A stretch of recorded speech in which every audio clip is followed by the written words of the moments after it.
I'm ready when you're ready. Okay. Hello, everybody. Welcome to Planet FPL, the world where everything revolves around Fantasy Premier League. My name's Suj. And my name is James. It's not really a people's poll day today because there was no poll. No. You decided what you wanted it to be, so floor's yours. Because I can, and I don't care what you say, listeners. Well, I'll be honest with you. I have paid zero attention to when I should potentially use my wildcard up until now. A lot have been deployed in the last couple of weeks, including this week. I think a lot of people have been knee-jerking to potentially wildcarding when they've had off the back of a couple of good game weeks. And so I decided to pull the fixture planning spreadsheet out, have a look at it, see what the potential opportunities for using the wildcard were and when I would potentially use it. And from my understanding, James, I think that Arsenal are good from game week 10, but I've got two of them at the moment. Liverpool are good from game week 9. I've got none of them. You could make a strong case offensively now. Brighton at the weekend. Well, yeah, but they bounce back. I mean, I would just say Everton's the safe. I get it, but it's not like bad for Salah and Nunes this week, for example, right? I don't own any Liverpool right now. Yep. Manchester United have a good run. I don't own any Manchester United right now. Newcastle are in the middle of a good run, and it's still ongoing for at least 5 more game weeks. You could argue even longer. Yeah. I don't own any Newcastle right now. Aston Villa, I got Diaby in before the Chelsea game, and he popped up with a couple of assists at the weekend. But they've got a really good run now, and obviously Ollie Watkins, flavour of the month. But I've only got one coverage. I've got no defensive from Aston Villa. In game week 10, West Ham start a good long run, which goes from Everton. It's got Everton, Forest, Palace, Wolves all at home, Burnley, Fulham away. A Palace that will be without Ebe Eze, by the way, ruled out for around about 6 weeks, is the reports this morning. So that should rule him out to about game week 13. And Palace themselves have their own good run. Yeah. So I don't own any West Ham, only one Aston Villa, no Newcastle, no Manchester United, no Liverpool. And I'm kind of thinking, well, is it now? What about me? What about you? Tottenham. Well, I've got 2 Tottenham, Udogie and Maddison, so they're not a problem. I do want the third, though, in Sonny, and I think Sonny was earmarked as my regular transfer this week anyway.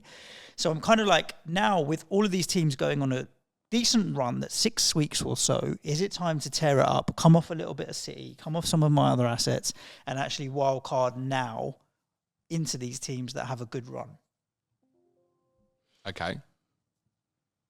What are you thinking? Well, I put together a wildcard draft, and the only compromise I made that I was unhappy about was not being able to get to Mo Salah and having Luis Diaz instead.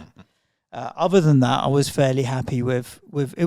Was a very, what I would describe as maybe a hedged wild card, because I was spread across a lot of different teams. So I didn't actually end up creating a wild card that was an all-in, because regardless of fixtures, you're still going to want Haaland and some Arsenal coverage and that kind of thing. So it became a little bit hedged, and I didn't know if going now, was it better to hold on for a couple of weeks or later in the season when the opportunity is going to get better? Because the one thing we know is there's a blank coming up in game week 18, which is conveniently for Manchester City, right after they play Luton and Palace and right before they play Everton and Sheffield United. So I'm not even going to want to play my wild card around that to solve Manchester City as a potential problem. I'll just have to bench that headache and deal with it. But that same week that there's a blank, Arsenal play Liverpool. So, that's everybody who's left against each other potentially. So I'm kind of thinking, do I need to? Would I? And if I did, is it even worth it, James? Should we talk about this draft of yours, and then I'll just for clarity and avoidance of doubt now, I'll say that it's not going to be for me at the moment. I'll explain why it's not for me, but it may well be right for listeners and viewers, and it may even be right for you, Suj. I didn't put a lot of time. I mean, when I say I didn't put a lot of time into it, clicking on actual website There's a shot. Took no time, but thoughts about the players have been ongoing for a long period of time. Fine. So actually, for me, when I launched the website, I kind of had a hierarchy I knew of players that I wanted to get in. And then there was decisions to make around which sacrifices I would potentially make. So I ended up with Turner, who I already own, and Areola as his partner in goal. I think Areola is fine to get me through. Just clarify who you're selling at this point as well. Onana. Yeah, okay. What's his name? Perfectly reasonable, yeah. I have Estupinan and Kabore, who I own right now, and I would keep. I think Estupinan, I want to keep him for when... I want to keep a Brighton for when Brighton's fixtures get better, so I'm not storing myself a transfer further Great down run the line. themselves from game week 10. I want different midfielders. So Estupinan is the one from Brighton that I'm going to hold so I don't have a problem further down. Bless you, Nico. Bless you, Nico. I've swapped Saliba to Gabriel. Yeah, agreed. Gives me money. I swapped Udogi to Porro because you keep saying Porro's a good pick. Although, we'll talk about it in a minute. If I needed to downgrade, there's a bit of money there to be had with Porro. Yep. And I bought in Kieran Trippier with the Newcastle coverage. I need at least one. With bottoming out, I think actually Share, if I was compromising, I'd go Share over Burn. But I think right now I'm working with the assumption, let me just get the best and see if Trippier will fit in. So I'd end up with a defence of Trippier, Estupinan, Porro, Gabriel, and Kabore is my fifth option there. 2 questions on the defenders, if I can. That's the 2 keepers I'd go with. Questions on defenders. Kabore would go for me, definitely. Who would you have instead? I'd go for a Burnley defender. Their longer term fixtures are so much better. Look at Burnley's run coming up, Suj, in comparison to Luton's. It's night and day, really. Sure. I mean, it's a 4 million. And I get it. You're never going to choose this player to play. But when you pick people like Estupinan, there is a rotation risk. You will have weeks where you might not want to play Gabriel when they go to Newcastle in game week 11, for example, and someone like a Jordan Bayo, I think, will be more useful for you there than Issa Kabore. Yeah, no problem. I can understand that. Like I said, that's probably one of the positions that's had the least thought The other real question mark there would be no Villa. Yeah. Yeah. So if I wanted to go short term, it would be Estupinan that would be the sacrifice for Matty Cash. Or whoever you're not moving that back to Estupinan. You might decide to go Porro to Estupinan, for example, in 10 after Tottenham play Luton and Fulham, but you probably wouldn't. I don't think. But that would be almost the glaring one when you cover the rest of this. Like, there's only one Villa in there. That feels a bit glaring. Yeah. It's not this is the Pokemon, got to catch them all, can't fit them all in. Yeah, true. My midfield, I've got 5 midfielders from 5 different teams, right? I've got Saka, who I would hold. Yep. Sonny. Yep. Who I think is now still great value. Foden, who has been good for me at 7.5. I think he's decent. James Ward-Prowse at 6.3 now. I think he's still going to offer good value. That's like forward thinking for my West Ham asset. And then I still want a Liverpool attacker, so I've gone Luis Diaz over Mo Salah as filling in that spot. Okay. Up top, Haaland. He's a given, right? Is he? And then I've gone Ollie Watkins. Yep. Because, like you said, I had no other Villa coverage. And Cameron Archer just basically makes up the bench as a 4.5 that's actually playing.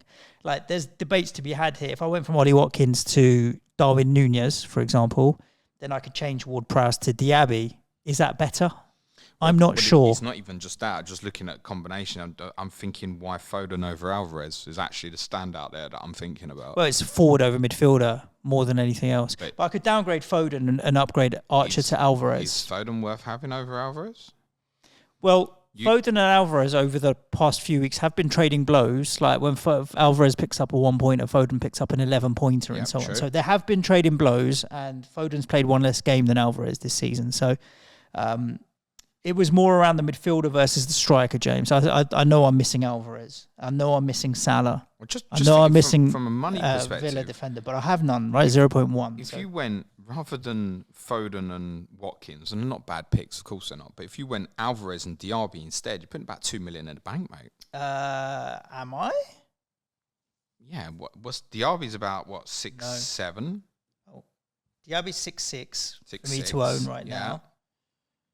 So that's 0.8. Did you say Foden and Watkins? No, yes. Sorry, I thought you meant Foden. Instead of Foden and Watkins, Diaby and Alvarez. Yeah. I thought you meant Foden and Archer. My apologies. All right, 1.6-ish in the bank, extra or so. And then, I don't know, suddenly you can start clawing at stuff and asking if you can have Salah in there with Haaland. Yeah, Salah's a disappointing one not to own, not going to lie. Okay. How do you feel when you look at this? Do you think, shit, I want to do it? Or no, I feel is like I'm sitting on the fence too much with this team, is how I feel. I feel like if I want a wild card and there's a bunch of teams that have good fixtures, then I want to go all in on those good fixtures, which means maybe sacrificing a little bit of my Man City. But do we really want to? Sacrificing my 2 Arsenal. Like, if I really believe that Aston Villa's where to go, then maybe just get cash instead of Gabriel and sacrifice Saka and go to Watkins. But the thing is, you wildcarding into it, you can't wildcard out of it, can you? So, I don't like it, James. I'll be honest with you, because I feel like I've hedged everywhere I look rather than actually gone all in on 3 or 4 teams. Yeah, I get that. And I think that comes down to preferences when you do that sort of thing. Like, you know, reasons to do it now, I would say in terms of teams with really positive swings, like right now, there would be a strong case if you're wildcarding to go treble Villa, treble Liverpool, treble Tottenham. Yep. In terms of what's right now, with an awareness that Arsenal, Brighton, West Ham is not far away. Also, Newcastle, the defensive work, Kieran Trippier, right? So there's a number of reasons to wildcard at the moment. What I really don't like is when you look on like Twitter and stuff, and the narrative that you often see is some people want to kind of force their opinion on you. What's right for one person is not necessarily right for another. So an example would be me right now. There's no sense in me wildcarding because I'm not a million miles away from what I would wildcard. I'd arguably maybe end up with 6 of 7 attackers, 8 attackers that I've got currently, actually. This is completely not worthwhile for me to consider it.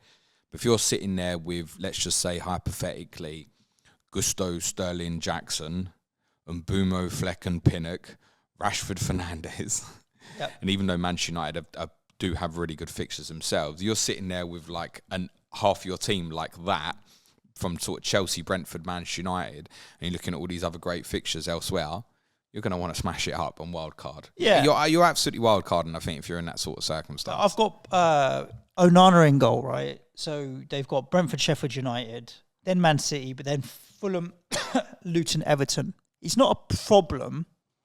Just Manchester United are a bit of a problem. But the fixtures aren't the worst run of fixtures. No. They've got a really good run of fixtures, bar playing Manchester City in game week 10. Kabore is still there. Estupinan is still there. Like, Saliba to Gabriel is a sideways move. Yeah. Do I really need to do it? It's the sort of one you want to do on wildcard. Yeah. Botman... and Udogie to Porro is a sideways move. Yeah. So do I really need to do it? Botman, I can understand he's out for a while now. I'll fix that problem. We don't know. We think he might be back for 9. Okay, so I could even bench him this week. Again, Saka I talked about, I already own. Maddison to Son is a sideways move. I do think Son will outscore him, but it is same team, and Maddison is just as capable. The Abbey we talked about, I already own. I've got Alvarez and Haaland already there. So really, if I was mini wildcarding, it would be potentially Foden, Mitoma, and Botman would be 3 that I could get rid of. If I got rid of Foden, Mitoma, and Botman for Trippier, Ward-Prowse, and AN other, Luis Diaz, for example, I feel like that could potentially work. I'm going to keep pushing the Jared Bowen narrative here, by the way, while everyone else, every other West Ham fan pushes the But James I could also, with that trio of moves, I'd downgrade João Pedro to Archer to free me up a little money. So there's 4 moves there that I would want to make. Yep. But I can elaborate it into 6 or 7 to try and spruce things up. It still doesn't get me to Salah. That's the only thing. Okay. And that's obviously a reason in itself for many people to wildcard right now, is obviously to put Mo Salah in teams. Which I think for anyone to do it, unless you are obviously selling Haaland, which many are going to do, I think. I was going to say many doesn't feel right, actually. Let's say some are going to definitely do. And that's personal preference, whether he decides to do it. But if you're trying to force Salah in and keep Haaland, you probably do need the wild card, because you need to move all the little pieces from the Saliba to Gabriel's and the things like that. And I'm going to go for a Neto or a Gordon and start doing things like that. That's going to make it work from a value perspective. That'll be not for everybody, but that will be the majority of the cases. Do you think, Suj, wildcarding just for Mo Salah is a viable consideration? No. Why? Not just for Mo Salah. I mean, you obviously change other bits, but I think the principal idea would be Mo Salah. Because he's in ticking along mode rather than crazy explosive mode. I'd be really interested in how many times people that buy him would captain him. If you're going to captain him a few times, then I can understand it a lot more. But with the ticking along Mo Salah might explode Mo Salah with this change of fixtures. It might, but we don't have the evidence that may happen. But yeah, they're in good form though, Liverpool, and he's definitely there or thereabouts. But there are other options there, Luis Diaz and also Nunez, I think, is a good shout. Another good reason to do it now, I think, versus the immediate weeks coming up. So 8, 9, I think it's 8, 9, 10. If you're going over this period, I mean, beyond 10, you're probably looking right towards the end. I've seen a few people suggest sort of 13, 14. To be honest, I don't see it. I mean, the teams with kind of the best fixtures around that period are actually teams like Forest and Burnley. I don't see enough change in fixtures between the big clubs to make that worthwhile. So it feels like it's over this next free period or kind of the late December period. The one thing that I think a lot of people began to consider about going now rather than 9 or 10 is value. A lot of these players are going to be really popular now, are still going to be popular in 9, still going to be popular in 10. Like if you take a Watkins at the moment, right? He doesn't even need to score again at the weekend for him to keep getting popularity now because of what's coming next. And obviously the points he's just scored last week as an example. Keep him in the front of mind for a little while he's top point scorer. Players like Diaby and Cash are going to get investment and interest. The Liverpool players, the Diaz's, the Nunez's, the Salahs, they're going to get interest. The Tottenham players probably feels like it's probably got to be now, I think, because the next two are very, very attractive. But even still, if Tottenham continue to do well, they will keep getting interest. And then there's awareness of, obviously, I think if you're doing it now, you just need to have a conscious awareness of what's happening in 10 particularly, and where for Arsenal, Brighton and West Ham, I mean, conceivably, you could wildcard in 10 and go treble Arsenal, treble Brighton, treble West Ham, come off of Tottenham, keep a bit of Liverpool, Villa. And before you know it, you've gone with no Manchester City, for example. And we should remember that. I think the really important thing to say on City is Haaland's record in the corresponding fixtures, which were obviously spread across the season, wasn't incredible during that period last season. City scored 21 goals in the 8 fixtures over those 8 game weeks.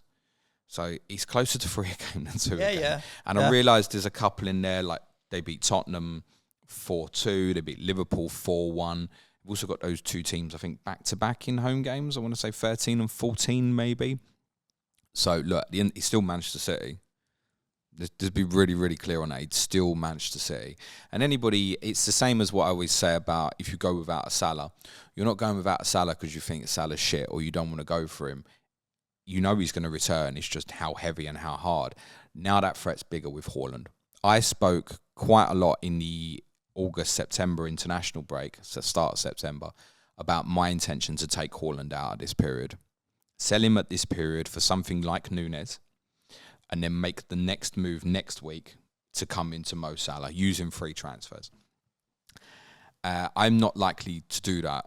I think pressing the button and going against him has become much harder and worse than I thought. And there's a few things that lead into that. One is Haaland's performance against Suj, where many went with sort of Sonny captain against Sheffield United. Yeah. Haaland scored once against you. Let's be honest, he could have got 5 or 6. He had a ridiculous XG. Against one of the stingiest and most difficult teams to play against, I think, for someone like Haaland, right? The chance creation was still very much there for him. Now, if you take last weekend against Wolves, it wasn't, right? He's barely had a kick in the game. He's had one very scuffed shot was all he had in the game. But I mentioned yesterday about game week 9 as an example, and looking at Haaland against Brighton and Salah against Everton, and I said I'd want to be captain Haaland. Now this week I intend to take Haaland on with Son, as long as he's fit and he's fine. Game week 10 I might take him on, but I can also take him on with Bukayo Saka. I don't have to take him on with Mo Salah. Game week 11 I want to captain Haaland. So there's 2 of the next 4. And then there's only 4 fixtures to go, and it's not to say he's particularly bad in any of them. Liverpool and Tottenham at home, could conceivably captain him. Chelsea away, let's see where Chelsea are at that point. Again, Saka for me has got a really good fixture that week at home to Burnley, and same when Haaland goes to Villa in 15, Saka's got Luton away. And I think we should realise by now Bukayo Saka's going to play, right? He doesn't even need 2 fit legs, he's going to play. And do I think Salah's a better choice than Saka over this period? Yeah, of course I do. Yes, it's Mo Salah. He's the king of FPL for a reason. He also cost me about 4 million more. And that 4 million more can go on other things. Yeah. I think if I was wildcarding now, I would want to look at trying to put Haaland and Salah in together. I'll be honest, don't love it. Why would you want to do that? Why? Because he's the king of FPL, but you've just talked about why you wouldn't want to, and you can put 4 million elsewhere. Yeah, no, I'm saying if I was wildcarding now, I would want to put them both in. And what I would probably do is look at actually sacrificing probably Saka now and I'm going Son for the next 2, and then I go Son to Saka in 10. And I'd be thinking things like that. And then the sacrifices have to happen elsewhere, like Ward-Prowse instead of Bowen. That's not the worst one and stuff, but it's more of that. Putting Ollie Watkins and Trippier in and things like that become really difficult as well, for example. So I'm not in love with the wildcards that have both. I generally think that if it was me, I'd end up pushing into an either-or. I looked at a draft Suj of what I would do if I was on wildcard, and my idea at the moment is to stay with Haaland. If your preference is Salah, it's absolutely fine. But in terms of changes, I mentioned about front players. So from my front 8, what I've got at the moment, Suj, I'd change 1. Okay, your front 8 is Haaland and Alvarez and Watkins. Yeah. Understandable. I've got Saka, Maddison, Son, Mitoma. Saka, Maddison, Son, Mitoma. So the only one that I don't have there is Son. And the one that would come in new for me would be Jared Bowen. And for Doku. Saka, Son, Maddison. It would be a rotating 8.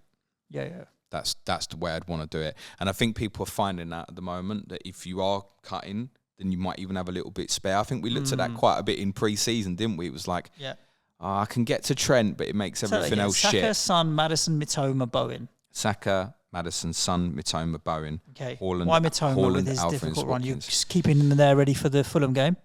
Well, I'd look at it this week and I think, I could bench Mitoma against Liverpool or Alvarez at Arsenal. And then game week 9, bench Mitoma at Manchester City. And then game week 10, arguably bench Alvarez again away to Manchester United. Okay. And so I'm still having Alvarez for like Brighton at home, Bournemouth at home. Just to be clear, listeners, James is talking about Julian Alvarez, not Edson Alvarez. And yes, he's talking about benching Julian Alvarez. To be clear to all the listeners, you didn't need to clarify that, mate, but thank you. Well, I think people will be shocked that you're talking about benching the third highest scoring forward in the game. What, for Arsenal away? It's all right. Yeah, it's still a Man City asset, I'd isn't probably it? bench Mitoma, to be totally honest. Game week 10, by the way, instead of Alvarez at United, could be like a Maddison at Crystal Palace. He might even be at that stage that I look to make a movement. I'm still not, and I've spoken about this for weeks, Suj, I'm still not sure if I want my enabler in midfield or forward. I'm still not sure. That's another reason for me not to do it at the moment. I've got Doku sitting in there doing nothing for me. Absolutely nothing. And if I can manipulate to have like a Jared Bowen instead, ready, this is part of the point, considering being ready for 10, having Saka, Bowen, Mitoma already in place for 10, I don't need to do anything. If I suddenly walk into a problem, one of these lot gets injured, then there's the downgrade. Defensively, I would make some changes. I would go Areola and Turner, as I said. I'd go Porro over Udogie. Matty Cash would come in for me. Estupinan I'd keep. I'd probably go Dan Burn at the moment. And I'd arguably go Mark Gay of Crystal Palace just for a little bit, and then with a view of moving something back towards an Arsenal, probably after Arsenal play Newcastle in game week 11.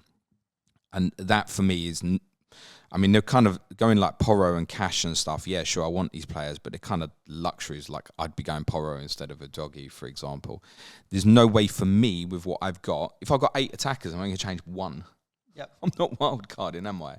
It's not right for me. Now, of course, I have looked at the option of going Haalandless, and it does change quite a few things. So I think if I went down that route, ironically, I'd end up going from no Liverpool to 3 Liverpool. Because it just opens up quite a bit more. You go Darwin Núñez instead of Haaland, then it becomes a lot easier to put Mo Salah in now. Of course. I mean, that's £7 million there, and mate. To be honest, it also then I think becomes viable to go for a back three that would look something like Trent, Trippier and Porro. Yep. And once you've gone with something like that, you don't need rotating options. If I've got a midfielder, Salah, Son, Maddison, Bowen, and I've got Watkins, Darwin, Alvarez, yeah, sure. You're playing 3-4-3 every week. Off you go. Well, with that back three, Porro, Alexander-Arnold and Trippier. And then, of course, that means coming right down. I've still got a Superman in here, by the way. So there is still a little bit of a rotator. Yep. Charlie Taylor, McAtee as kind of real enablers at the moment, push that right down. And that's stretching the budget and the value all the way. No Saka there. No Saka. But the good news, of course, on that at the moment is, because of the value perspective on it, and Saka's flagged, isn't he? So people are selling. Go Son to Saka in 10, can't I, right? So if I went Haalanders, there's a case to say that the overall strength looks bigger, but then things like Núñez in game week 9, I know what the risk is there. Of course. I know what the risk is there. How long does Alvarez definitely stay in this Manchester City team? At the moment, I look at him and think, well, if he's playing there for the best team in the league, I'm not that bothered about his fixtures. I just want to keep him, to be totally honest. And I don't think... The more I look at this run for Manchester City, and you can look at it in block. Liverpool over the next 8 game weeks will near enough be the top of the FDR. I think they probably are top of mine. And I think Manchester City, I think I've probably only got Chelsea worse and lower. So you're right at the different ends of the spectrum. You know I'm a fixture head, right? I like to attack fixtures. But when you start looking at these individually, they become a bit more difficult. Like I said, Haaland at home to Brighton. Sorry, that's making me nervous. As much as I rate Brighton, Haaland against Brighton would make me really, really nervous. Yep. So I could look at this week and go, can I take him on away to Arsenal? Yeah, sure, and I intend to. Game week 10, there's plenty of different options. Even Watkins at home to Luton, right? Where if I want to take him on, I can. The others, I'm not so fussed about taking him on, to be totally honest. So for me, my strategy at the moment would be to keep. But to be honest, you look at the draft with no Haaland in it, it does look good. And I think a lot of people find at the moment, as soon as they cut one of the two big boys, Salah or Haaland, what you can achieve does look better. Agreed. It's wanting to cover everything. You can't right now go Watkins, Haaland, Salah, Son, Saka, Trippier. Like you're not going to get them all. Well, you can get them all in. I've seen a team knocking about that's got them all in, and the rest of it is not good, in my opinion. So it's too much for a stretch. So my sacrifice, I think, with no Haaland my sacrifice with no Salah, he's the sacrifice. My sacrifice with no Haaland, he's the sacrifice. If I put them both in, there's sacrifices everywhere. Mm-hmm. Everything else can kind of go in otherwise. Now, my personal choice on, say, Trippier would be, I don't feel like I want to force it, would be my take. I could go there now, right? I could go Doku to the 4.5. That's the choice. Get Botman up to Trippier. We're done. We forget about it. But also have a consciousness with him that I've just missed Sheffield United and Burnley. And actually, how good is this run now? I look at Palace at home 9, especially now Eze's out, and think, I want trips. I'm not that bothered with the rest because Cash, Estupinan, Arsenal players in certain games, Porro, Doggy, they've got good fixtures where they can all rotate and stuff as well. So my idea generally would be to stay in the rounds as almost like Estupinan as the highest and have rotators between like Brighton, Arsenal, Villa, Tottenham, and not chucking in Trippier. A cheap Newcastle like Burn or Botman. Mm. That's my take. Now, of course, what people want to know is, well, if not now, then when? That's the $1 million question, James. So I've had a look. Can I make a point on that? I feel like we've talked about wildcarders be ready to pull the button as soon as the deadline's passed, and I didn't on Saturday. And part of me does feel like, well, I've missed the boat on price rises for 3 days. Is it worth it?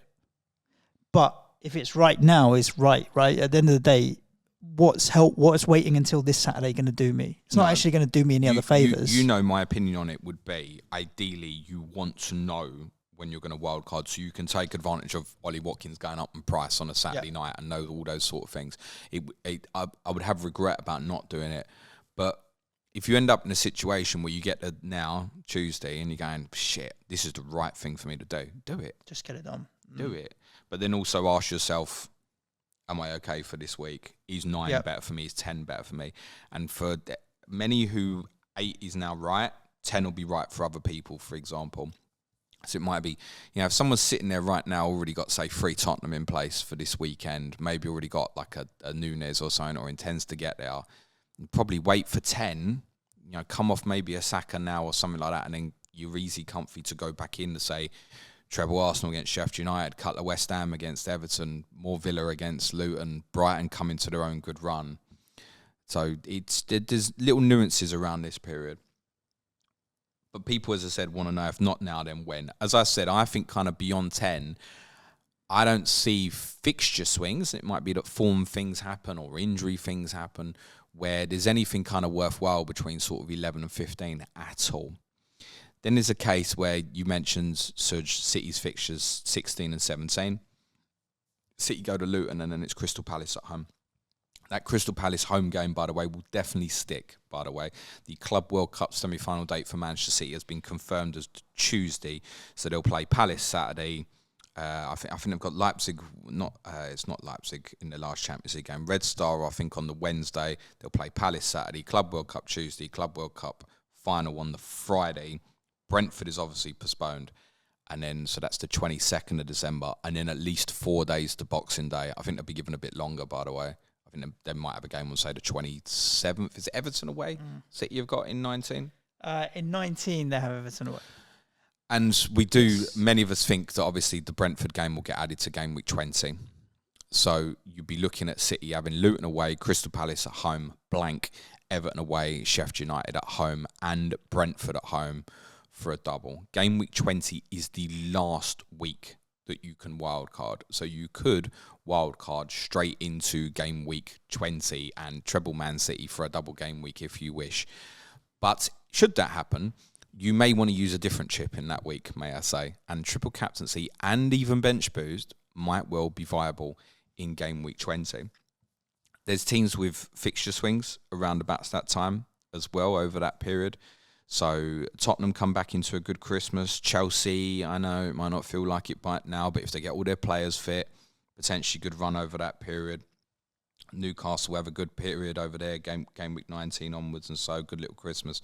There's a number of swings that come back around, but primarily the obvious one sitting right there is Manchester City. That's got to be right.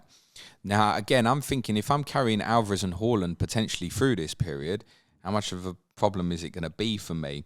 The problem I hit is game week 18 specifically. And I think that needs a consciousness because City aren't playing. And also in game week 18, Liverpool and Arsenal play each other. So I had to look at a team based on using FPL team transfers that I would perhaps use, and these obviously aren't guaranteed because my opinion will change, no doubt. But looking at the sort of team I'd end up in game week 18, and it's not as bad as when I'd looked a couple of weeks ago. So there would be conflicting issues, such as Liverpool and Arsenal players playing each other, but I may only end up with, say, Darwin and Saka. I'd still have Son and Maddison and perhaps Udogie at home to Everton, Watkins at home to Sheffield United, perhaps Reece James in at that point. I'd have Saliba away to Liverpool if the rotation's strong enough, I can bench it. Brighton are at Crystal Palace. Like, it's not terrible if I'm carrying through these players that have got a bad run. Whereas when I looked at it before, I was like, I'm going to hit game week 18 and I'm going to have to be playing Archer away to Aston Villa in game week 18 and Bayer at Fulham and things like that. It doesn't look as bad as that now, and that's part the principal idea of keeping the 8 attackers, right? And managing it. I'll definitely bench Alvarez in this week, Suj. So I had a look at a game week 19 wild card. Arguably, I'd still maybe end up with Areola Turner. I think there's a number of different players that I'd want to look at, though, in terms of what would potentially happen for chips. So this is a wildcard 19 idea that I come up with. So this would be going Flecken in goal. I know no one wants to do that right now, but Brentford come into game week 19 with Wolves at home and then going to have their own double possibly in game week 20 if it happens. Their other fixture for reference in game week 20 is Crystal Palace away. Reece James and Ben Chilwell. Ruben Diaz of Manchester City. Phil Foden, Mitoma, Maddison, Mbumo, Saka, Watkins, Haaland, and have a bench of Areola, Visser, Pedro Porro, and Gabriel. Tottenham go to Brighton, if you're wondering. And I looked at that and I thought, this is what I came up with, and I looked at that straight away, and I went, is that bench boostable? Just having the likes of Areola, Visser, Pedro Porro, and Gabriel. And it made Based on the fixtures, sure. He's not brilliant like Areola's at Arsenal and stuff like that. So then no. But it made me think the following week, for 20, was it viable to then... No, because you can't use 2 chips in 1 week, and you're going to put the triple captain on Haaland. Well, no, I wouldn't bench boost in 19. Would have wildcard in 19, potentially bench boost in 20. So it got me... Triple captain, mate. So if Haaland's got Sheffield United and Burnley, you're going to be triple captain in Haaland. It got me looking at more alternatives. I mean, how would you like this as a bench boost? Sanchez and Breuer, if he's in the Chelsea team at the time, away to Luton. Gabriel at Fulham and Matty Cash at home to Burnley. With an 11 that would have treble Brentford, treble Manchester City, Chilwell at Luton, Porro, Maddison and Son at home to Bournemouth, and Saka at Fulham. The concern on wildcard 19 would be, I think, the want to go to Brentford because of the extra fixture. Now, you don't have to go that heavy on it. There's definitely alternatives. But I looked at a few different things, and what we've also got to remember is our opinion will certainly change between now and 19. Do I per se think wildcarding in 19 is better than doing it now? No. But it will be better for me because I don't need to do it right now. I'm not a million miles away from the team I would want. Like I could get there in a couple of -4s if I'm that desperate. And to be honest, I'm -4 primarily for defenders. There's no real need to do it. That adding Jared Bowen, for me, depending on what I do this week, is why I mentioned maybe going for me, say, Ezri Konsa over Matty Cash this week, is that it would allow me to get Jared Bowen for free. Then I've literally got the 8 attackers I'd wildcard in. So for me, it's clearly not right. Now, the team you want, you might be miles away from, so absolutely do it. I think there's a little bit of a danger with 19 of getting a little bit too obsessed with the potential double. There needs to be, whatever you do, a consciousness of obviously the blank in 18 and the fixtures in that week and the build up to it. Clearly, using a wild card over that period is going to navigate that situation so much better. You could even, in theory, wild card in 18, go, say, Flecken, for example, free Manchester City on the bench, and add in an Mbumo in 19 if you wanted to, for example, and have like 5 if that's what you really want to do. Free hitting in 18, there'll be far better options. If that's what you think, free hit in 18. Yeah, there's going to be bigger problems than that later on with like the FA Cup quarterfinals and stuff like that. And you might be able to wild card out of that, by the way. It's worth saying as well. But we can't know now quite how ugly that might or might not look, subject to obviously what cup results are at the time. I remember last year it was like, all these things are going to happen in 29, and then it was that mad night, wasn't it, with Leicester lost, Tottenham lost in the cup and stuff, and it was unexpected, and not everybody, but a lot of people just changed their strategy on the fly because of those results and stuff. So we're talking now in October about what's going to happen in March. Like, there's an unpredictable level to it. I wouldn't want to be using the free hit to cover up one Manchester City blank. I'd arguably just rather play 9 or 10 in that game week if that was the easiest way of you manipulating it. Also, obviously the keeping the City players now as well would mean there's not such a desperation when I hit 16 and Luton away. Oh my God, I've got to get 2 frees. That's the concern would be with no City. You get to 16, you think, shit, I need 2 or 3. And then 2 weeks later, it's like, I need to have none. Yeah. And then the following week, you need to have 3 again. Yeah. And that's a really key point. We're talking about using chips here to navigate around the best team. The best team. Now, some people might not think they're the best team, but at the moment, table doesn't lie, James. At the moment, Wolves fans might disagree. So I think there are pros and cons to 8, 9, 10 and 18, 19. I certainly wouldn't be planning to use it in 20. I do think that for those who are kind of desperate to get rid of the bench boost and don't want to use it at the end of the season, I think looking at a game week 20 bench boost is not off the table for people to consider, because there are teams like Tottenham who have Bournemouth at home, Arsenal are at Fulham, Villa have got Burnley at home.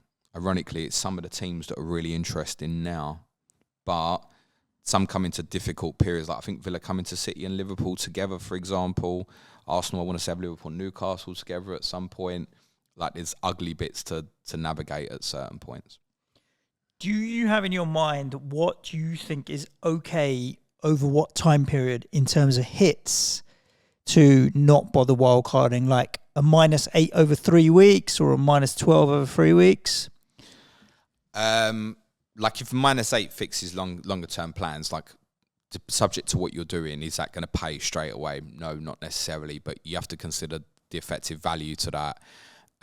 What you might be missing out on if it cuts you off, for example. Like I might end up, say, taking a -4 for Bowen next week if for example, Suj, I think I'm going to get cut off on value because it's the player I really want, and I'd want that longer term going through that really good West Ham run.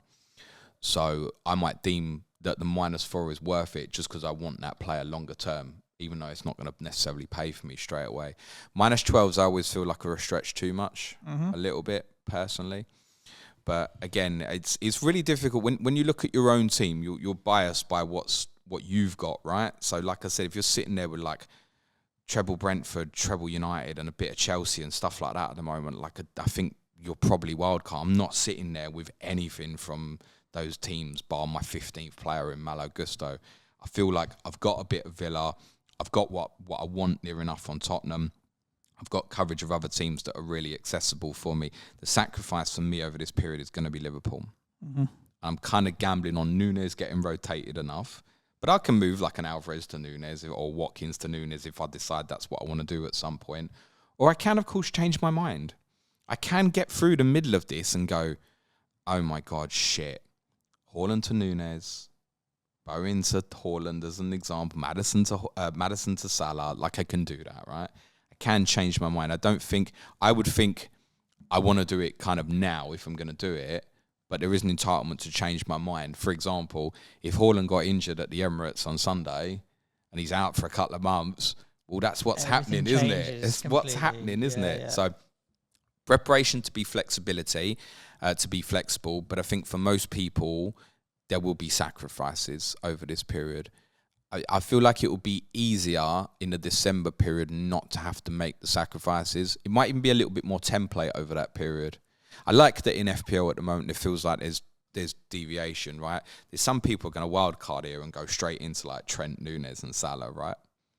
And I don't mind people doing that. I'm sitting here going probably no Liverpool, no Newcastle defensive at the moment. I've got my own thing going on and I know where I can get burnt here, right?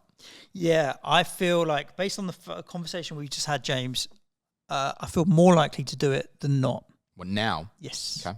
And I'll tell you why, because this week, Botman to Trippier, and then one of my midfielders to Son. Right, that's a -4 for me. And I'm like, well, while I'm here, I may as well fix the Onana to Areola problem. And while I'm here, I may as well fix the João Pedro to Archer problem, because that gives me money in the bank to make different decisions in the next couple of weeks, right? Because one of the things, if I didn't make all of my transfers in one go, I want to keep my options open. There's players that I want to keep for 1 week that I'll make the transfer the week after and the week after. And to give me the best possible options for those transfers, I need the most amount of money. And to have the most amount of money, I may as well do all of the little fringe things, the Saliba to Gabriel, João Pedro to Archer, Onana to Areola. Suddenly there's like a best part of $1 million there. So if not a bit more, to be honest with you. So then I'm like, well, the decision I could make in game week 10 could be quite different to the decision I'd make if I kept Onana and all of these other kind of players. So really, it's the fixing of the other stuff to give me the best options for the 11. That means I feel like I'm more likely to do it. Thoughts that have changed in my mind are more around, do I want to keep a Stupinan or do I want to go cash? I think that's one to consider. And do I want to have a heavy third striker in Watkins or do I want Archer? Which means if I was to go cash, and James can see my screen, I know you guys can't, and Ollie Watkins, it leaves me 4.9, well, it leaves me 5.5 for a midfielder, but I think I might even put Thomas Souček or something like that in there. Or you could listen to Thursday's Clash of Correspondence and you can decide between Hwang and Douglas Luiz.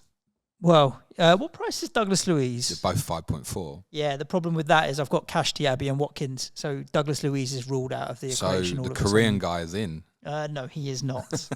He is not. So yes, definitely some thought to be had here around what decision I make around where I go.